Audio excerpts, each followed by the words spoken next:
এক শ্রেণীর মুসলিম নামধারী যাদের ভিতরে ধর্মের কোনো জ্ঞান নেই, যারা একেবারে জাহালতের মধ্যে পরিপূর্ণ, তারা আজকে আমাদেরকে বলে আমরা নাকি সৌদির দালাল, আমরা নাকি ইহুদি খ্রিস্টানের দালাল, আমরা নাকি আমেরিকার ইসরায়েলের দালাল হয়ে গিয়েছি। যে সমস্ত যুবকরা আজকে ফেসবুকের মধ্যে বিভিন্ন শায়েখদেরকে আলেমদেরকে আজকে গালিগালাজ করতেছো, আমেরিকার ওই সৌদির দালাল বলে আখ্যায়িত করতেছে, তোমার জানা উচিত যে এই শিয়ারাই মুহাম্মদ সাল্লাল্লাহু আলাইহি ওয়াসাল্লামকে নবী হিসাবে মানেনি। তাদের আকীদা কত জঘন্য, যারা মুহাম্মদ সাল্লাল্লাহু আলাইহি ওয়াসাল্লামকে নবী পর্যন্ত মানে না, যারা আলী রাদিয়াল্লাহু আনহুকে নবী হিসাবে গ্রহণ করেছে, যারা মুহাম্মদের জায়গা ক্রস করে আলী রাদিয়াল্লাহু আনহুকে অবস্থান দিয়েছেন, যারা আম্মা জান আয়েশা রাদিয়াল্লাহু আনহাকে জেনাকার মহিলা হিসাবে সাব্যস্ত করে, যারা সমস্ত সাহাবীদেরকে জাহান্নামের কুকুর হিসাবে আখ্যায়িত করে, এই সমস্ত ইরানের শিয়াদের পক্ষ নিচে আজকে এক শ্রেণীর মুসলিম। আর আমরা যখন তাদের বিরুদ্ধে বলতেছি, আমাদেরকে তখন বানাচ্ছে সৌদির দালাল, আমাদেরকে বানাচ্ছে আমেরিকার দালাল, আমাদেরকে ইসরায়েলের দালাল বানাচ্ছে। মুহাম্মদের জায়গা আলী রাদিয়াল্লাহু আনহুকে দিয়েছে। মুহাম্মদ সাল্লাল্লাহু আলাইহি ওয়াসাল্লামের স্ত্রী আম্মা জান আয়েশা রাদিয়াল্লাহু আনহা,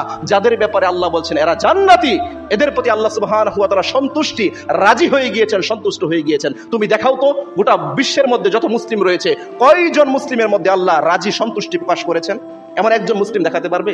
কার উপর আল্লাহ রাজি না, কার উপর আল্লাহ সন্তুষ্ট না। কিন্তু তারা দুনিয়া থেকেই আল্লাহর সন্তুষ্টি নিয়ে বিদায় নিয়েছেন।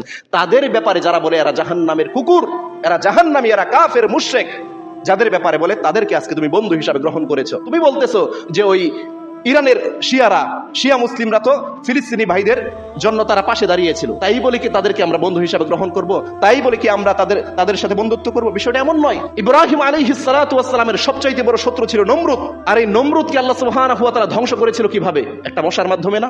তাই বলে কি আমরা মশাকে ভালোবাসি? বুঝেন নাই? মশা একটা নিকৃষ্ট প্রাণী না, বরং আমাদের গায়ে বসে মশাকে আমরা হত্যা করে ফেলি না?